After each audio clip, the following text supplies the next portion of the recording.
तेरे कातिल जिंदा हैं, अफजल हम शर्मिंदा हैं।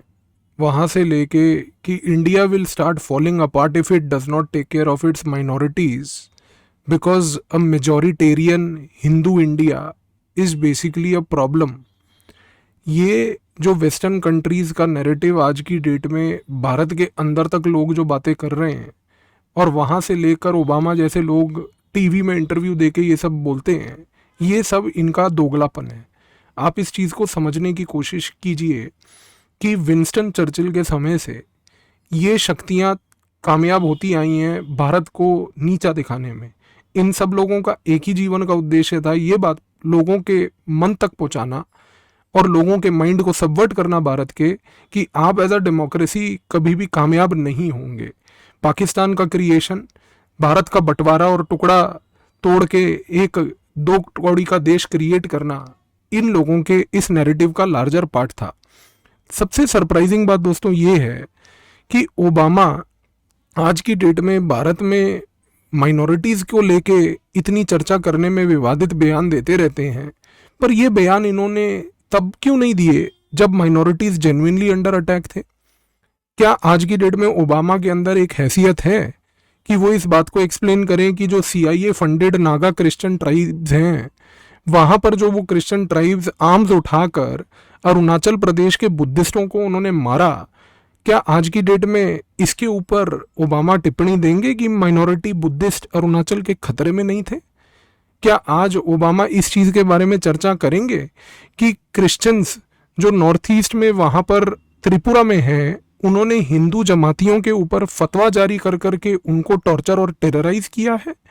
क्या आज ओबामा इस बारे में चर्चा करेंगे कि CIA ने और ISI ऑफ पाकिस्तान ने मिलके जो क्रिश्चियन मिजोज को सपोर्ट कर कर मिजोरम में हिंदू रियांग पॉपुलेशन के ऊपर जो अत्याचार करे और उनको वहां से भगाकर एक दूसरे नेबरिंग टेरिटरी में रेफ्यूजी कैंप में 25 से 30 साल तक सड़ने दिया?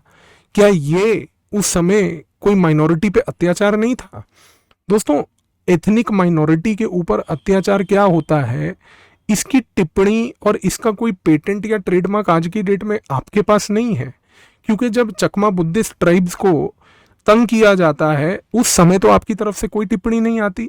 इनफैक्ट आज की डेट में व्हाइट हाउस की तरफ से 1971 से लेके आज तक हर एक US के प्रेसिडेंट को रादर ये बात ज़्यादा एक्सप्लेन करने की आवश्यकता है कि पाकिस्तान में जिस प्रकार से हिंदुओं के ऊपर जीनोसाइड हुआ, या ईस्ट पाकिस्तान में जो हिंदुओं के ऊपर जीनोसाइड हुआ, उसके ऊपर आपकी तरफ से कितनी बार टिप्पणी आई, कितने व्हाइट हाउस में अमेरिकन प्रेसिडेंट्स ने इसके ऊपर कंसर्न जारी करा? दोस्तों, प्रॉब्लम सारी ये है कि आप समझने की कोशिश कीजिए कि आज की डेट में इन लोगों को ये लगता है कि हिंदू पॉपुलेशन इंडिया की जो है वो मेजोरिटेरियनिज्म की ओर जा रही है। और आपने ये नैरेटिव बहुत सा न्यूज़ में भी सुना होगा, बहुत से हमारे देश के खुद के पॉलिटिकल लीडर्स भी इसके बारे में ये बातें करते हैं कि इंडिया में मेजोरिटेरियनिज्म की टेंडेंसी है। दोस्तों, सबसे पहली बात इस चीज़ को समझिए कि इंडिया में कोई मेजोरिटेरियनिज्म नहीं है। एक हिंदू मेजोरिटी इंडिया में आज की डेट में हिंदू पॉलिटिकली अवेयर हो रहा है। आपको इस चीज़ की जलन है कि ये पॉलिटिकली अवेयर हिंदू एक रेडिकल इस्लामिस्ट को इंडिया में पनाह देने के लिए या सपोर्ट करने के लिए रेडी नहीं है।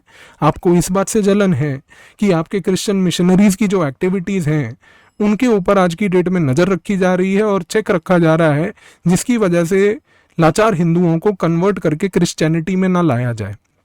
तो कोशिश दोस्तों समझने की कीजिए कि ये जो सारा कैंपेन चलाया जाता है, ये कैंपेन एक वेल थॉट ऑफ नैरेटिव का पार्ट है, और ये सारी बातें अक्सर जानबूझकर इलेक्शन ईयर से पहले लोगों के मन को भटकाने की बातें होती हैं। अच्छा, सबसे आयरॉनिकल बात, भाई ओबामा जब राष्ट्रपति थे अमेरिका के, तो वो भारत के दौरे पे भी आए, उन्होंने तब ये बात क्यों नहीं उठाई? क्योंकि उस समय आपको पॉलिटिकल डील्स चाहिए थी, उस समय आपको मिलिट्री डील्स चाहिए थी, आपने अपना धंधा तो निकाल लिया। देखिए, आज की डेट में इंडिया और अमेरिका के रिश्तों को किस प्रकार से गहरा किया जाए, अगर आप इसके ऊपर टिप्पणी दें और अगर आप इन चीज़ों के बारे में बताएं कि अमेरिका में भारत का जो कॉन्सुलेट सैन फ्रांसिस्को में है वहाँ पर किस प्रकार से हरकतें करवाई जा रही हैं, उसके ऊपर आपकी तरफ से क्या टिप्पणी है, तो ये ज़्यादा बेहतर होगा रादर देन हमारे इंटरनल अफेयर्स के ऊपर चर्चाएं करना। तो दोस्तों आज की डेट में ये जो यूसीरेफ की रिपोर्ट आती है, जो हमारे यहाँ के कई पॉलिटिकल लीडर्स उठा के बहुत ही उत्तेजित हो जाते हैं कि देखिए अमेरिका बता रही है कि भारत के अंदर रिलीजियस फ्रीडम कम हो गई। अरे भैया आप पहले ना अपने देश की हालात देख लो। आप पहले ये रिपोर्ट बना के बताओ कि आपने ब्लैक्स का डिस्क्रिमिनेशन अभी तक क्यों नहीं रोका। आप ये बताओ कि आपके वहाँ जो गन कल्चर चल रहा है और उसमें रोज इधर उधर की शूटिंग्स होती हैं वो क्यों नहीं रोक रही। आप तीसरी ये बताइए कि आपके यहाँ पर जो ड्रग का कल्चर चल रहा है और आपकी पॉपुलेशन आज की डेट में ड्रग एडिक्ट होती जा रही है, उसके ऊपर कोई टिप्पणी दीजिए। या चौथी चीज ये बताइए कि रशिया आपकी कंट्री को इंटरनली कैसे तोड़ने में लगा है और उसको रोकने के लिए आपकी कोई हैसियत नहीं है। देखिए एक पॉलिटिकली अवेयर नेशन जो आज की डेट में इंटरनेशनल सिनेरियो में अपनी एक नींव रखने की कोशिश कर रहा है, उसको नीचा दिखाना अमेरिका की फितरत है। तो आप इस दोगलेपन को अपने पास रखिए।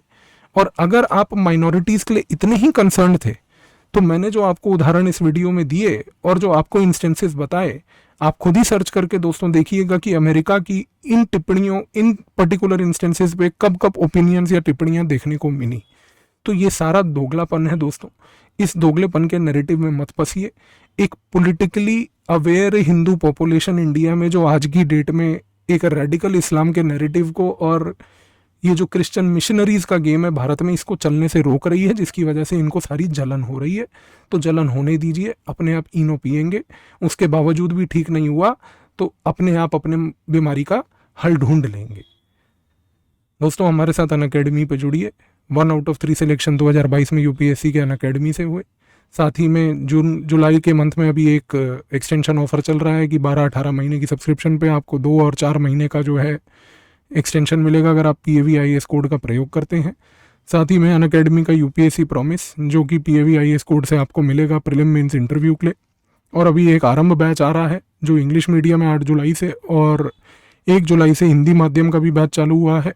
और दोस्तों कोई प्रकार की फाइनेंशियल सपोर्ट की ज़रूरत हो तो आप हमारी टीम को भी कॉन्टैक्ट कर सकते हैं।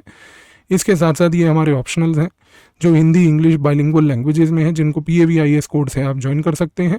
और ख़ास करके याद रखिए स्टूडेंट्स, 9 जुलाई को 2023 11 बजे आपके लिए अनअकैडमी अल्ट्रा कॉम्बैट टेस्ट आ चुका है। 50 क्वेश्चन 60 मिनट में करने हैं। स्कॉलरशिप्स अप टू 90% मिल रही हैं, तो इसको ज़रूर पार्टिसिपेट कीजिए और ज्वाइन कीजिए। Thank you.